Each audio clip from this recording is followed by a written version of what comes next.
Hello dear viewers, and welcome back to our channel where we bring you the freshest insights, behind-the-scenes whispers, and unforgettable moments from inside the glittering and sometimes shadowy world of the British royal family. Today, we're diving into a story that's been lighting up headlines, charming loyal fans, and maybe even soothing a few worried hearts. Because this wasn't just any state occasion. This was a night that reminded the world how deeply intertwined the monarchy is with Britain's image on the global stage and how a single radiant figure can become the very symbol of resilience and continuity. Yes, we're talking about the spectacular state banquet hosted in honor of France's President Emmanuel Macron and his elegant wife Brigitte. But more than that, we're talking about the triumphant return of Her Royal Highness, the Princess of Wales, Catherine, to the heart of royal duties, under the most dazzling lights imaginable. Now, before we delve into all the details, the hidden meanings behind fashion choices, the breathtaking grandeur of Windsor Castle, and that powerful message of hope that Catherine's very presence seemed to send, please take a moment to show your support for this channel. A quick like goes a long way in helping more royal enthusiasts find our deep dives. And if you haven't already, subscribe and hit that bell so you never miss a story that might just change how you see the monarchy forever. Alright, let's set the scene.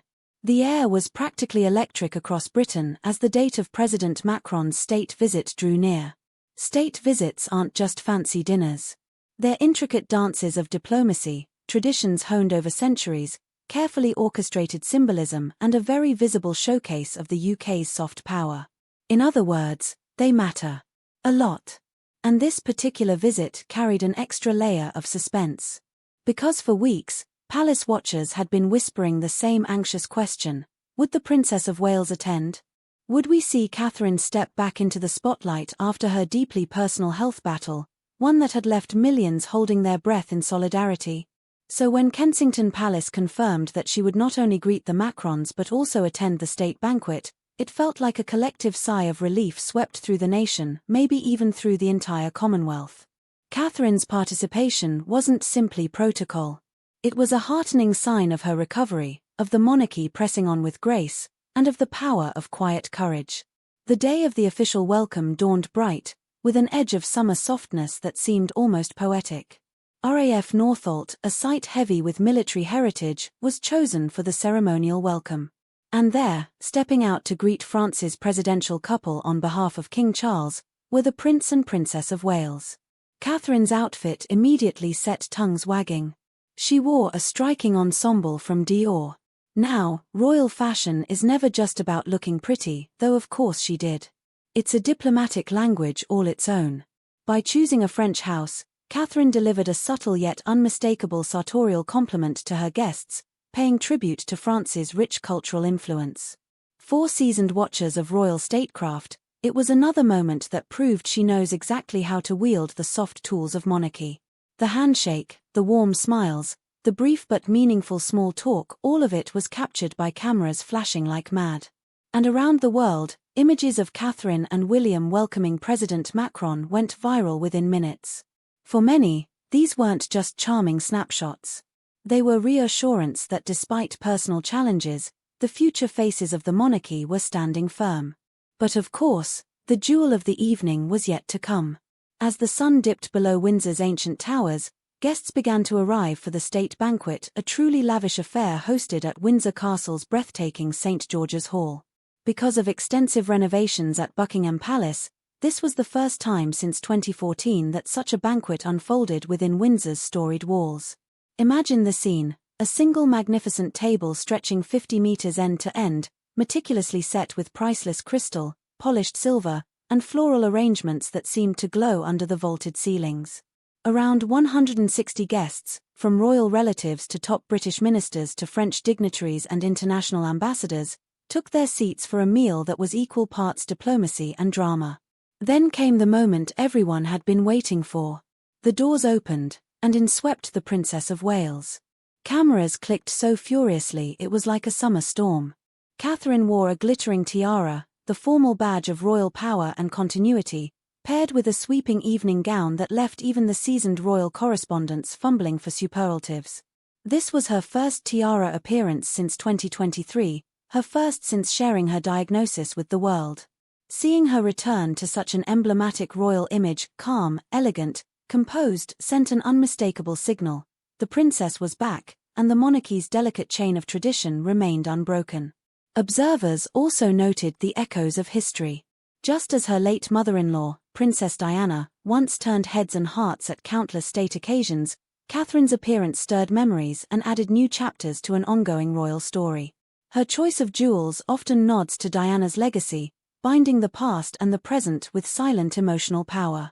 For some watching, the sight of Catherine gracefully greeting foreign leaders was a balm, a reassurance that the monarchy still knows how to shine when it must. For others, it was a vivid reminder of the very human resilience behind the palace gates, a young woman managing private health battles, stepping once more into a role that demands scrutiny from every angle. Meanwhile, King Charles and Queen Camilla presided over the evening with practiced poise. Charles, long an advocate for European partnerships, seemed particularly intent on projecting unity and renewal, even as his own health headlines occasionally ripple through the press. But make no mistake, it was William and Catherine's magnetic presence that stole the show, reinforcing the sense that the royal future is already taking shape before our eyes.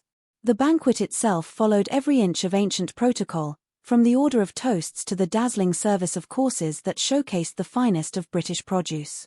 The speeches were carefully crafted to emphasize friendship, shared values, and the deep historical ties between Britain and France. But beneath the glitter, many couldn't stop whispering about what this all meant for the Princess of Wales. Was this her triumphant return to a fuller schedule? A cautious test before gradually increasing her engagements? Or simply a one-night statement of fortitude? Either way, it was a powerful reminder that in the monarchy, personal stories and public symbolism are forever entwined. A tiara isn't just an accessory, it's a message. And Catherine delivered it flawlessly. Outside the castle walls, reactions poured in. Social media erupted with supportive comments, photos of Catherine trended worldwide, and even usually sharp-tongued tabloids struck a gentler note, praising her unwavering dignity. Among the public, there was a sense that something good had happened, not just for Britain's image abroad, but for a family that many still feel deeply connected to in an almost personal way. And yes, it's worth remembering the contrast to just weeks earlier, when Catherine had to cancel her appearance at Royal Ascot with barely any notice. The last-minute change caused ripples of concern, with many fearing that her health might be faltering. Seeing her stand radiant in Windsor Castle now felt like the pendulum swinging back toward hope. As the evening wrapped up and the guests began departing under the castle's floodlit battlements, Catherine and William exchanged quiet words, small smiles that spoke volumes about relief, teamwork, and perhaps a little shared pride. This wasn't just a diplomatic night. It was a family milestone and a signal to the world that the monarchy remains steady, polished, and able to rise to the grand stage when it matters most. So what did you make of this glittering chapter in royal life? Did seeing the Princess of Wales step back into the heart of her role lift your spirits? Or are you still cautiously watching, hoping her recovery continues at a pace that truly serves her well-being? We'd love to hear your thoughts in the comments. Was this state banquet the start of a new, more visible era for Catherine, or simply one powerful step on a still careful journey? Please let us know. And if you enjoyed this deep dive into the royal family's dazzling diplomacy and quiet resilience, give this video a thumbs up. It means more than you might imagine. Subscribe for more rich stories from inside the palaces, and share this with fellow royal watchers who might find a little comfort or joy in seeing these traditions carried forward. Thank you for watching, and we can't wait to bring you our next look behind the gilded doors of Britain's most fascinating family.